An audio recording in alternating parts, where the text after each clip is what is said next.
Jane Eyre by Charlotte Bronte. Chapter 26. Sophie came at 7 to dress me. She was very long indeed in accomplishing her task, so long that Mr. Rochester, grown, I suppose, impatient of my delay, sent up to ask why I did not come. She was just fastening my veil, the plain square of blonde after all, to my hair with a brooch. I hurried from under her hands as soon as I could. "Stop!" she cried in French. "Look at yourself in the mirror. You have not taken one peep." So I turned at the door. I saw a robed and veiled figure, so unlike my usual self that it seemed almost the image of a stranger. "Jane!" called a voice, and I hastened down. I was received at the foot of the stairs by Mr. Rochester. "Lingerer," he said, "my brain is on fire with impatience, and you tarry so long." He took me into the dining-room, surveyed me keenly all over, pronounced me "fair as a lily, and not only the pride of his life, but the desire of his eyes," and then telling me he would give me but 10 minutes to eat some breakfast, he rang the bell. One of his lately hired servants, a footman, answered it. "Is John getting the carriage ready?"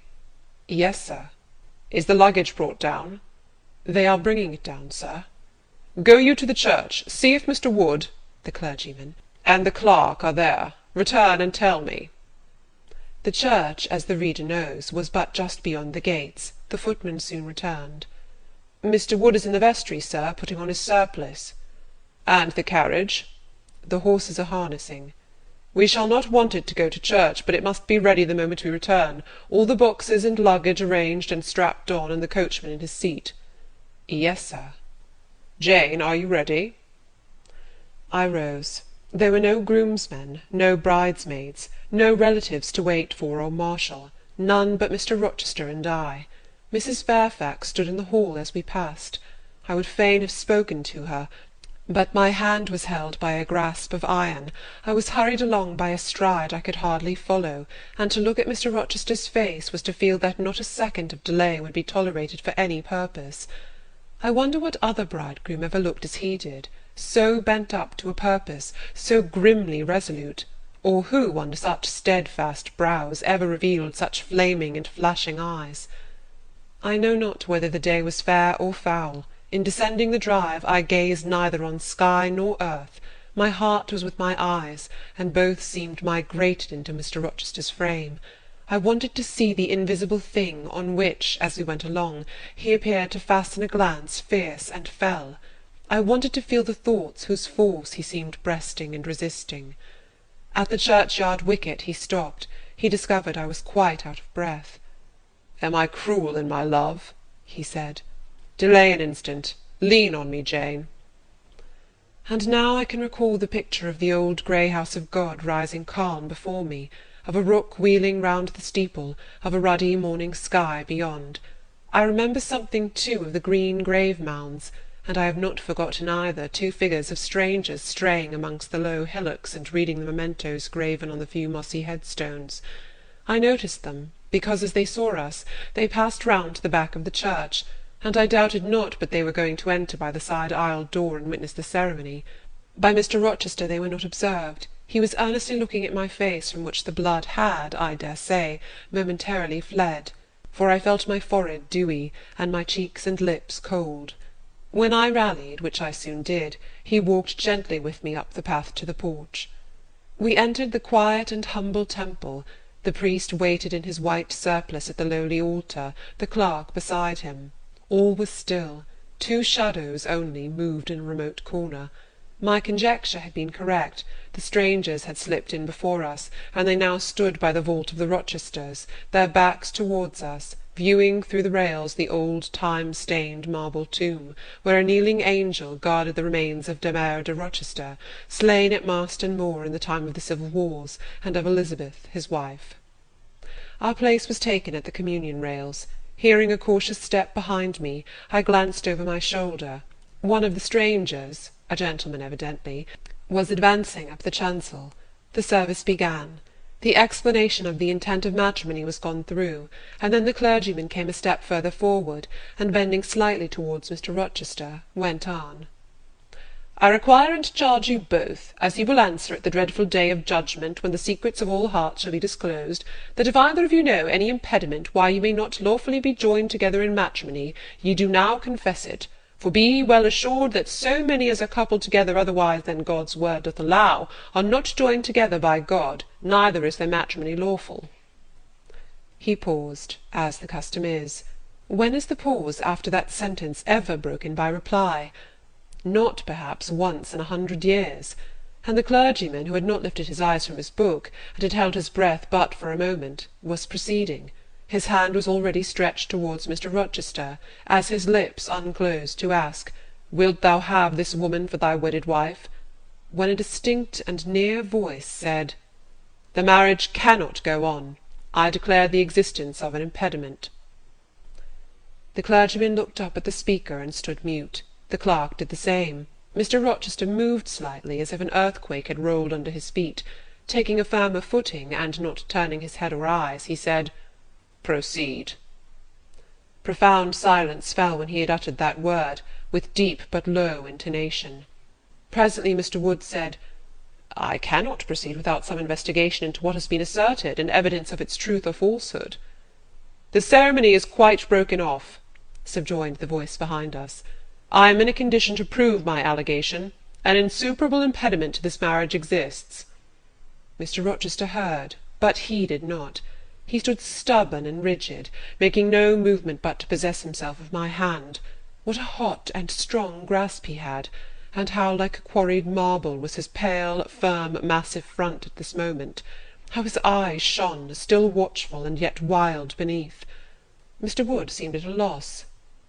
"What is the nature of the impediment?" he asked. "Perhaps it may be got over, explained away." "Hardly," was the answer. "I have called it insuperable, and I speak advisedly." The speaker came forward and leaned on the rails. He continued, uttering each word distinctly, calmly, steadily, but not loudly. "It simply consists in the existence of a previous marriage. Mr. Rochester has a wife, now living." My nerves vibrated to those low-spoken words as they had never vibrated to thunder. My blood felt their subtle violence as it had never felt frost or fire. But I was collected, and in no danger of swooning. I looked at Mr. Rochester. I made him look at me. His whole face was colourless rock. His eye was both spark and flint. He disavowed nothing. He seemed as if he would defy all things. Without speaking, without smiling, without seeming to recognizing me a human being, he only twined my waist with his arm and riveted me to his side. "Who are you?" he asked of the intruder. "My name is Briggs, a solicitor of Street, London." "And you would thrust on me your wife?" "I would remind you of your lady's existence, sir, which the law recognizes, if you do not." "Favour me with an account of her, with her name, her parentage, her place of abode." "Certainly." Mr. Briggs calmly took a paper from his pocket, and read out in a sort of official nasal voice, "I affirm and can prove that on the 20th of October, A.D., a date of some 15 years back, Edward Fairfax Rochester of Thornfield Hall in the county of Blank, and of Ferndean Manor in Blankshire, England, was married to my sister, Bertha Antoinetta Mason, daughter of Jonas Mason, merchant, and of Antoinetta his wife, a Creole, at Blank Church, Spanish Town, Jamaica. The record of the marriage will be found in the register of that church. A copy of it is now in my possession. Signed, Richard Mason. That, if a genuine document, may prove I have been married, but it does not prove that the woman mentioned therein as my wife is still living." "She was living 3 months ago," returned the lawyer. "How do you know?" "I have a witness to the fact, whose testimony even you, sir, will scarcely controvert." "Produce him, or go to hell." "I will produce him first. He is on the spot. Mr. Mason, have the goodness to step forward." Mr. Rochester, on hearing the name, set his teeth. He experienced, too, a sort of strong convulsive quiver. Near to him as I was, I felt the spasmodic movement of fury or despair run through his frame. The second stranger, who had hitherto lingered in the background, now drew near. A pale face looked over the solicitor's shoulder. Yes, it was Mason himself. Mr. Rochester turned and glared at him. His eye, as I have often said, was a black eye. It now had a tawny, nay, a bloody light in its gloom, and his face flushed, olive cheek and hueless forehead received a glow as from spreading, ascending heart-fire, and he stirred, lifted his strong arm. He could have struck Mason, dashed him on the church floor, shocked by a ruthless blow the breath from his body, but Mason shrank away and cried faintly, "Good God!" Contempt fell cool on Mr. Rochester. His passion died as if a blight had shrivelled it up. He only asked, "What have you to say?" An inaudible reply escaped Mason's white lips. "The devil is in it if you cannot answer distinctly. I again demand, what have you to say?" Sir, interrupted the clergyman, do not forget you are in a sacred place. Then, addressing Mason, he inquired gently, "Are you aware, sir, whether or not this gentleman's wife is still living?" "Courage," urged the lawyer. "Speak out." "She is now living at Thornfield Hall," said Mason in more articulate tones. "I saw her there last April. I am her brother." "At Thornfield Hall!" ejaculated the clergyman. "Impossible! I am an old resident in this neighbourhood, sir, and I never heard of a Mrs. Rochester at Thornfield Hall." I saw a grim smile contort Mr. Rochester's lips, and he muttered, "No, by God! I took care that none should hear of it, or of her under that name." He mused. For 10 minutes he held counsel with himself. He formed his resolve, and announced it. "Enough! All shall bolt out at once like the bullet from the barrel. Wood, close your book and take off your surplice. John Green," to the clerk, "leave the church. There will be no wedding to-day." The man obeyed. Mr. Rochester continued, hardily and recklessly, "Bigamy is an ugly word. I meant, however, to be a bigamist, but fate has outmanoeuvred me, or Providence has checked me, perhaps the last. I am little better than a devil at this moment, and, as my pastor there would tell me, deserve no doubt the sternest judgments of God, even to the quenchless fire and deathless worm. Gentlemen, my plan is broken up. What this lawyer and his client say is true. I have been married, and the woman to whom I was married lives. You say you have never heard of a Mrs. Rochester at the house up yonder, Wood, but I dare say you have many a time inclined your ear to gossip about the mysterious lunatic kept under watch and ward. Some have whispered to you that she is my bastard half-sister, some my cast-off mistress. I now inform you that she is my wife, whom I married 15 years ago, Bertha Mason by name, sister of this resolute personage, who is now, with his quivering limbs and white cheeks, showing you what a stout heart men might bear. Cheer up, Dick.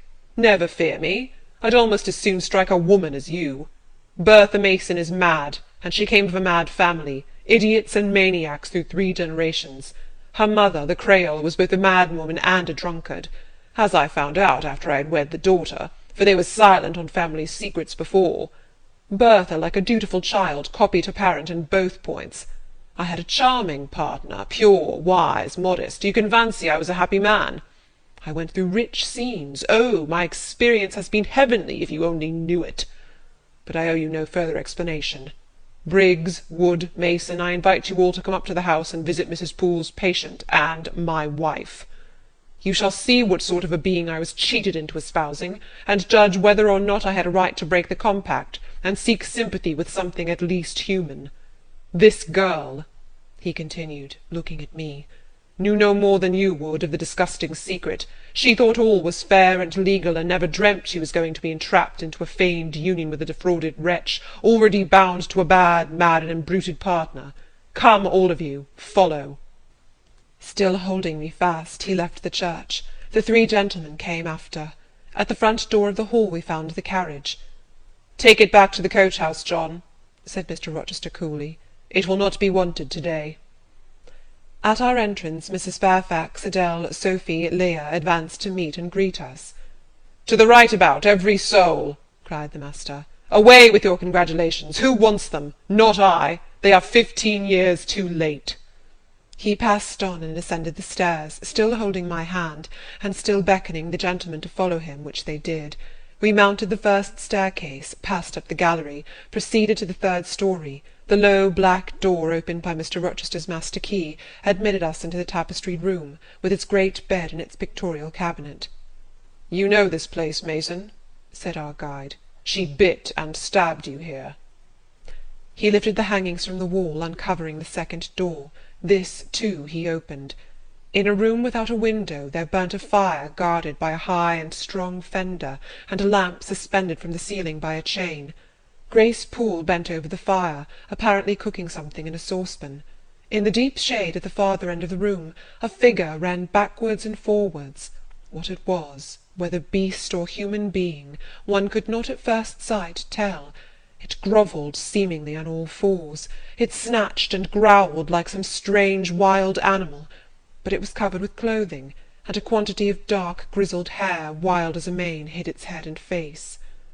"Good morrow, Mrs. Poole," said Mr. Rochester. "How are you, and how is your charge to-day?" "We're tolerable, sir, I thank you," replied Grace, lifting the boiling mess carefully on to the hob.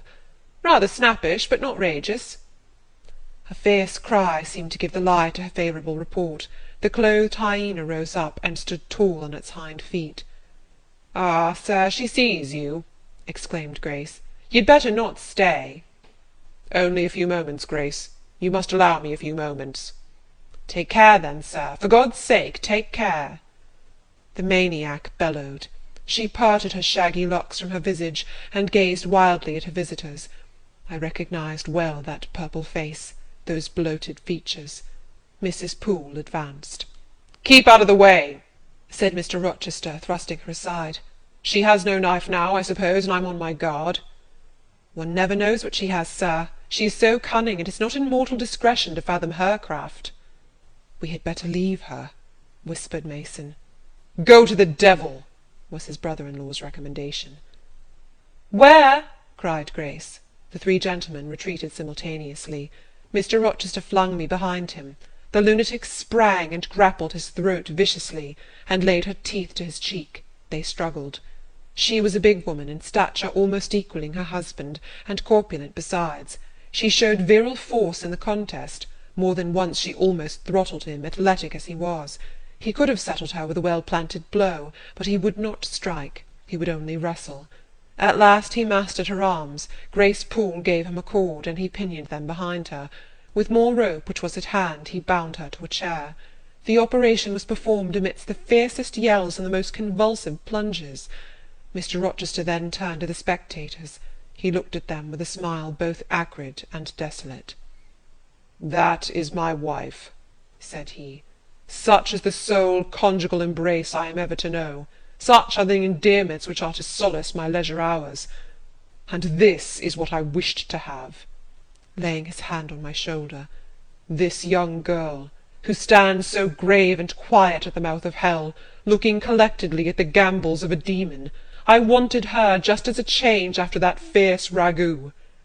Wood and Briggs, look at the difference. Compare these clear eyes with the red balls yonder, this face with that mask, this form with that bulk. Then judge me, priest of the gospel and man of the law, and remember with what judgment ye judge, ye shall be judged. Off with you now. I must shut up my prize." We all withdrew. Mr. Rochester stayed a moment behind us to give some further order to Grace Poole. The solicitor addressed me as he descended the stair. "You, madam," said he, "are cleared from all blame. Your uncle will be glad to hear it, if indeed he should be still living, when Mr. Mason returns to Madeira." "My uncle? What of him? Do you know him?" "Mr. Mason does. Mr. Eyre has been the functional correspondent of his house for some years. When your uncle received your letter intimating the contemplated union between yourself and Mr. Rochester, Mr. Mason, who was staying at Madeira to recruit his health, on his way back to Jamaica, happened to be with him. Mr. Eyre mentioned the intelligence, for he knew that my client here was acquainted with a gentleman of the name of Rochester. Mr. Mason, astonished and distressed, as you may suppose, revealed the real state of matters. Your uncle, I am sorry to say, is now on a sick-bed, from which, considering the nature of his disease, decline, and the stage it has reached, it is unlikely he will ever rise. He could not then hasten to England himself, to extricate you from the snare into which you had fallen, but he implored Mr. Mason to lose no time in taking steps to prevent the false marriage. He referred him to me for assistance. I used all dispatch, and am thankful I was not too late, as you doubtless must be also. Were I not morally certain that your uncle will be dead ere you reach Madeira, I would advise you to accompany Mr. Mason back, but as it is, I think you had better remain in England till you can hear further, either from or of Mr. Eyre. Have we anything else to stay for?" he inquired of Mr. Mason. "No, no, let us be gone," was the anxious reply, and without waiting to take leave of Mr. Rochester, they made their exit at the hall door. The clergyman stayed to exchange a few sentences, either of admonition or reproof, with his haughty parishioner. This duty done, he too departed. I heard him go as I stood at the half-open door of my own room, to which I had now withdrawn. The house cleared, I shut myself in, fastened the bolt that none might intrude, and proceeded, not to weep, not to mourn, I was yet too calm for that, but mechanically to take off the wedding dress, and replace it by the stuff gown I had worn yesterday, as I thought, for the last time. I then sat down. I felt weak and tired. I leaned my arms on the table, and my head dropped on them. And now, I thought, till now I had only heard, seen, moved, followed up and down where I was led or dragged, watched event rush on event, disclosure open beyond disclosure, but now I thought. The morning had been a quiet morning enough, all except the brief scene with the lunatic. The transaction in the church had not been noisy. There was no explosion of passion, no loud altercation, no dispute, no defiance or challenge, no tears, no sobs. A few words had been spoken, a calmly pronounced objection to the marriage made, some stern, short questions put by Mr. Rochester, answers, explanations given, evidence adduced, an open admission of the truth had been uttered by my master. Then the living proof had been seen, the intruders were gone, and all was over. I was in my own room as usual, just myself, without obvious change. Nothing had smitten me, or scathed me, or maimed me. And yet, where was the Jane Eyre of yesterday? Where was her life? Where were her prospects? Jane Eyre, who had been an ardent, expectant woman, almost a bride, was a cold, solitary girl again. Her life was pale, her prospects were desolate. A Christmas frost had come at midsummer, a white December storm had whirled over June. Ice glazed the ripe apples, drifts crushed the blowing roses. On hayfield and cornfield lay a frozen shroud. Lanes which last night blushed full of flowers, to-day were pathless with untrodden snow. And the woods, which 12 hours since waved leafy and fragrant as groves between the tropics, now spread waste, wild, and white as pine forests in wintry Norway. My hopes were all dead, struck with a subtle doom, such as in one night fell on all the first-born in the land of Egypt. I looked on my cherished wishes, yesterday so blooming and glowing. They lay stark, chill, livid corpses that would never revive. I looked at my love, that feeling which was my master's, which he had created. It shivered in my heart, like a suffering child in a cold cradle. Sickness and anguish had seized it. It could not seek Mr. Rochester's arms, it could not derive warmth from his breast. Oh, never more could it turn to him, for faith was blighted, confidence destroyed. Mr. Rochester was not to me what he had been, for he was not what I had thought him. I would not ascribe vice to him, I would not say he had betrayed me, but the attribute of stainless truth was gone from his idea, and from his presence I must go. That I perceived well. When, how, whither, I could not yet discern, but he himself, I doubted not, would hurry me from Thornfield. Real affection, it seemed, he could not have for me. It had been only fitful passion. That was balked. He would want me no more. I should fear even to cross his path now. My view must be hateful to him. Oh, how blind had been mine eyes! How weak my conduct! My eyes were covered and closed. Eddying darkness seemed to swim round me, and reflection came in as black and confused a flow. Self-abandoned, relaxed and effortless, I seemed to have laid me down in the dried-up bed of a great river. I heard a flood loosened in remote mountains, and felt the torrent come. To rise I had no will, to flee I had no strength. I lay faint, longing to be dead. One idea only still throbbed lifelike within me, a remembrance of God. It begot an unuttered prayer. These words went wandering up and down in my rayless mind, as something that should be whispered, but no energy was found to express them. Be not far from me, for trouble is near. There is none to help. It was near, and as I had lifted no petition to heaven to avert it, As I had neither joined my hands, nor bent my knees, nor moved my lips, it came. In full heavy swing the torrent poured over me. The whole consciousness of my life lorn, my love lost, my hope quenched, my faith dead struck, swayed full and mighty above me in one sullen mass. That bitter hour cannot be described. In truth, the waters came into my soul. I sank in deep mire. I felt no standing. I came into deep waters. The floods overflowed me.